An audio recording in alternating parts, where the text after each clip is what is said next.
MR.NOVIDADE channel, a cena já está a bater blog das novidades. Mashaka, nimitwelile nuku alembeleli sasa. Boy samu Munghana wangondo yimi. MR.NOVIDADE channel, a cena já está a bater blog das novidades.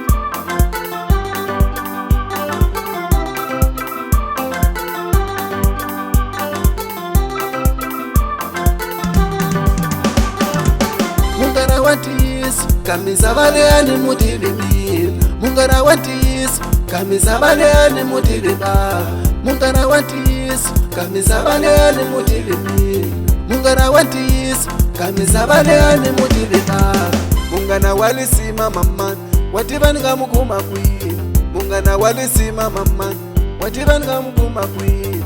Linavela van'wani va makwerhu vanyaka ku xonga vangani va vona. Linavela van'wani va makwerhu vanyaka ku xonga vangani va vona. Alava mina vani famba hi le ndzhaku mama, alava mina hi matlheva va lunghanga mama, alava mina hi matsawa va lunghanga mama, alava mina vani famba hi le ndzhaku. Tindlela wina xitungu xa ka mandzi mi rhandza ku tiva ta vanhu alba hi boyisa Munghana wa nghondo. Ingabo tsika kwamayela tsika. Munghana wa tiyisso, kamisa valeyani mutilimile. Munghana wa tiyisso, kamisa valeyani mutiliba. Munghana wa tiyisso, kamisa valeyani mutilimile.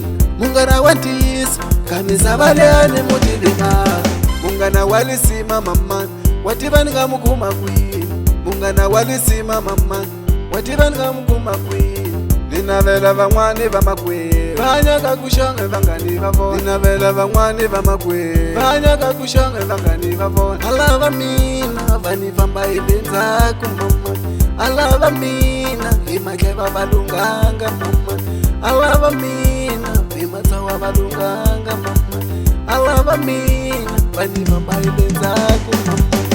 Yona hi ngoma ya n'wana wa n'wina, hi boyisa mulwayi jala ku fanele weswe swaka.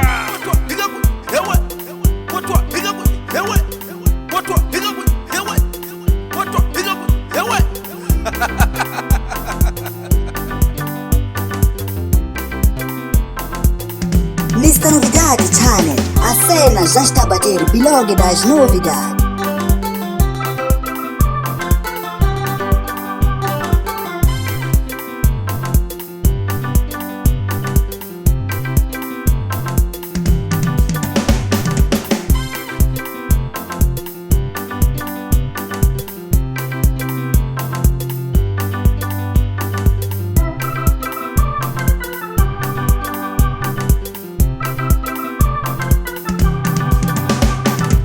Munghana wa tiyisso, kamisa valeyani mutilimile. Munghana wa tiyisso, kamisa valeyani mutiliba. Munghana wa tiyisso, kamisa valeyani mutilimile. Munghana wa tiyisso, kamisa valeyani mutiliba. Kamisa valeyani mutilimile. MR.NOVIDADE channel, a cena já está a bater blog das novidades.